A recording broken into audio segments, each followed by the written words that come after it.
సోనియమ్మ నాయకత్వం, సోనియమ్మ నాయకత్వం, మహేష్ అన్న నాయకత్వం, రేవంత్ అన్న నాయకత్వం, రేవంత్ అన్న నాయకత్వం, మహేష్ అన్న నాయకత్వం, శేషన్ రెడ్డి గారి నాయకత్వం, శేషన్ రెడ్డి గారి నాయకత్వం, వినయన నాయకత్వం, వినయన నాయకత్వం, కాంగ్రెస్ పార్టీ, కాంగ్రెస్ పార్టీ సాధించాలి, సాధించాలి, సాధించాలి, సాధించాలి.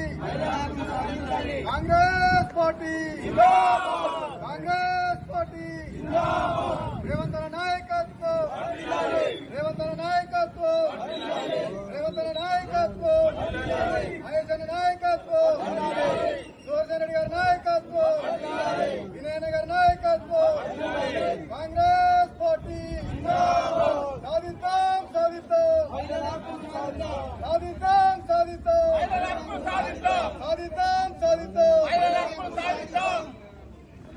అదేవిధంగా కాంగ్రెస్ పార్టీ హైటెక్ సిటీలో మహిళా సంఘాల వారి పక్కన హైటెక్ సిటీ పక్కన వీరు స్వస్థంగా వ్యాపారం చేయడానికి భూమి ఇచ్చిన ఘనత కాంగ్రెస్ పార్టీది, రేవంత్ రెడ్డి అని చెప్పేసి కూడా మీ అందరికీ కూడా తెలియజేస్తున్నాను.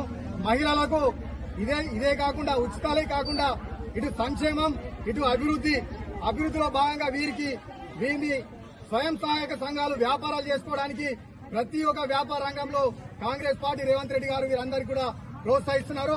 అదేవిధంగా మొన్నటికి మొన్న మహిళా సంఘాల ద్వారా వడ్లను కొనుగోలు చేయడం జరుగుతున్నది. అనేక సంఘాలు కూడా ముందరికి వచ్చి సొంతంగా వ్యాపారాలు, చిన్న పరిశ్రమలు ఏర్పరచుకోవడం జరుగుతుంది. ఈ రోజు తెలంగాణ రాష్ట్రంలో గాని యావత్ భారతదేశంలో గాని ఒక మహిళ అభివృద్ధి చెందితే ఖచ్చితంగా ఒక ఇంట్లో ఆడబిడ్డ ఉంటేనే మనం ఎంతో సంతోషంగా గర్విస్తాం. అటువంటిది రేవంత్ రెడ్డి గారు తెలంగాణ రాష్ట్రంలో ఆడబిడ్డలంతా సుఖంగా ఉంటే ఖచ్చితంగా తెలంగాణ రాష్ట్రం అభివృద్ధి చెందని చెప్పేసి గట్టిగా నమ్మకంతో మహిళలకు ఖచ్చితంగా అభివృద్ధి పథంలో నడిపిస్తున్నటువంటి మన ముఖ్యమంత్రి గారు.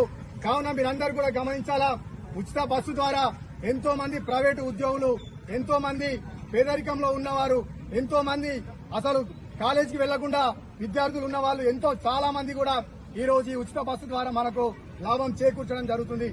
గతంలో ఏదైతే మహిళలు ఏమన్నారో ఈ ఉచిత బస్సు ద్వారా మాకు ఇబ్బంది అవుతుందంటే రేవంత్ రెడ్డి గారు మీ ద్వారానే 1500 కొత్త బస్సులు కొని సులువు ప్రయాణాన్ని చేసినటువంటి ఘనత ముఖ్యమంత్రి